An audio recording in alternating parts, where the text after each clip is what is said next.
14 के बाद हम लोग हुलू लाला करते थे, नंगे घूमते थे। ये लोग सड़क स्वास्थ्य और व्यवस्था बनाए, हुलू लाला हम भी करते थे। आपके पिताजी हुलू लाला करते थे, हम लोग नंगे थे क्या 14 से? उस पर कोई आपत्ति, आप लोग शर्म आनी चाहिए।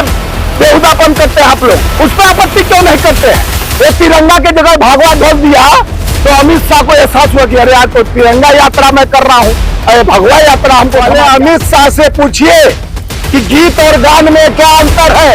वो कल जो मंच से भाषण दे रहे थे राजस्थान में, तो कहा कि राष्ट्रीय गान पर सोनिया गांधी ने ये किया और 56 इंच का बंदर बोल नरेंद्र, बोल नरेंद्र।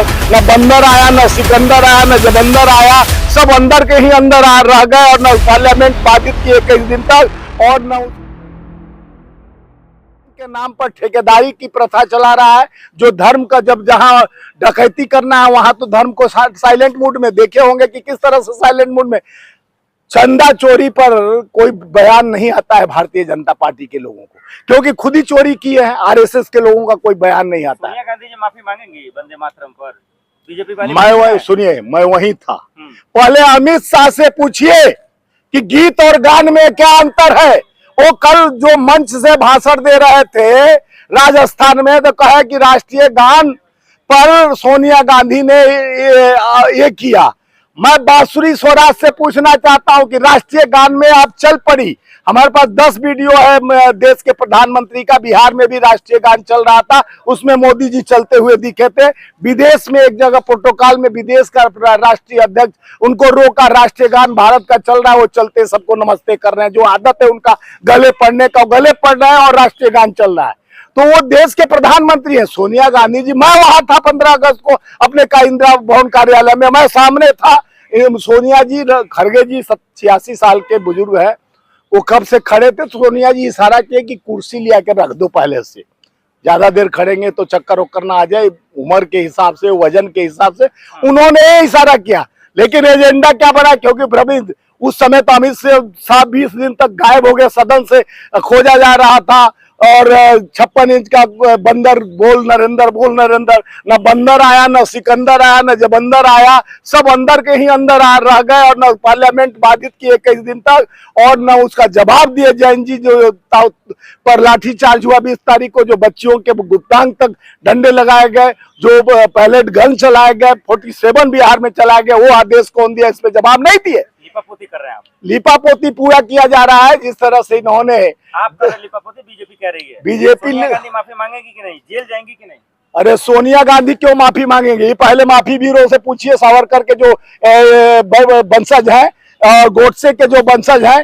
जब इन पे विपदा पड़ती है तो गोडसे गांधी को याद करते हैं, जब विपदा पड़ती है तो इस बार तो नरेंद्र मोदी जी, नेहरू जी का भी नाम लिए। 15 अगस्त की बात कर रही है सोनिया गांधी को। बीजेपी खुद जा रहे, पहले नरेंद्र मोदी को जी जेल भेजो, स्वराज को भेजो, अमित शाह को भेजो। अमित शाह ने जब राष्ट्रीय गीत को राष्ट्रीय गान बोल रहे हैं, 2 बार कहे अपने शब्दों की, राष्ट्रीय गान में राष्ट्रीय गान चल रहा था तो सोनिया गांधी उसको बंद करा रहे हैं। राष्ट्रीय गान और गीत में अंतर है कि नहीं भाइयों बहनों मित्रों? गान किसे कहते हैं, गीत किसे कहते हैं, उसको पहले वो समीक्षा करवा लीजिए। अमित शाह को गान और गीत में अंतर नहीं मालूम, वो दूसरे पर आरोप प्रत्यारोप लगाने से पहले सोच ले। Psychology is the science of mind. पहले उसके मनोवृत्ति का इलाज होना चाहिए कि गान किसे कहते हैं, गीत किसे कहते हैं। वो कहता है कि गान गाया जा रहा था, उसमें सोनिया गांधी ने रोका। गृह मंत्री जी यहाँ को जेल भेजेंगे आप? गृह मंत्री जी आपसे सीखेंगे, वो ट्यूशन करना पड़ेगा, भेज दीजिए। मैं ट्यूशन नहीं तो आप लोग को सिखाना नहीं, आप लोग को भी मैं शिक्षा दे सकता हूँ। जो पढ़ा लिखा नहीं गंवार लोग रहेंगे तो ऐसी शिक्षा शिक्षित बात करेंगे। सुनो सुनो सुनो सुनो सुनो यार, अभी अमित शाह गए थे झंडा तिरंगा यात्रा में, कहा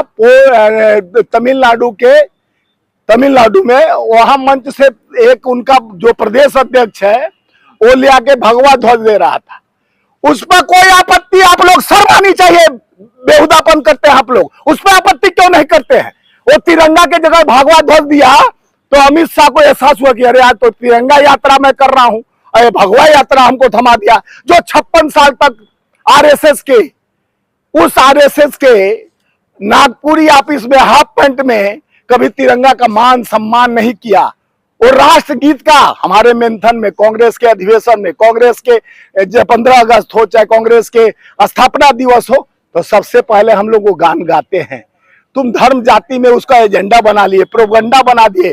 तुमको जीएनजी पे चर्चा नहीं करना है, छात्रों के जीवन पर चर्चा नहीं करना है, रोजगार पर चर्चा नहीं करना है, महंगाई पे चर्चा नहीं करना है, बेरोजगारी पे चर्चा नहीं करना है। चर्चा सिर्फ बतंगड़ी करना है। जो गीत और गान में फर्क नहीं समझता हो, देश को राष्ट्रहित के बात करता है। 14 के बाद आजादी की बात करता है। 14 के बाद हम लोग हुलू लाला करते थे, नंगे घूमते थे। ये लोग सड़क स्वास्थ्य और व्यवस्था बनाए, हुलू लाला हम भी करते थे। आपके पिताजी हुलू लाला करते थे, हम लोग नंगे थे क्या 14 से पहले? कि आजाद कराए हैं लोग, जिसको अंग्रेजों का लव लेटर लिखते लिखते थक जाते थे कि पेंशन दो, पेंशन दो, टेंशन लो, टेंशन लो। और सुभाष चंद्र बोस के सेना में शामिल होने पर मना करते थे कि ये देश के हित के लिए नहीं खड़ा होते हैं। जो देश के हित और रक्षा के लिए नहीं खड़ा हो सकता और गीत गान में फर्क नहीं समझता है, ऐसे राष्ट्रद्रोही खुद है और दूसरे को राष्ट्रद्रोही बताता है।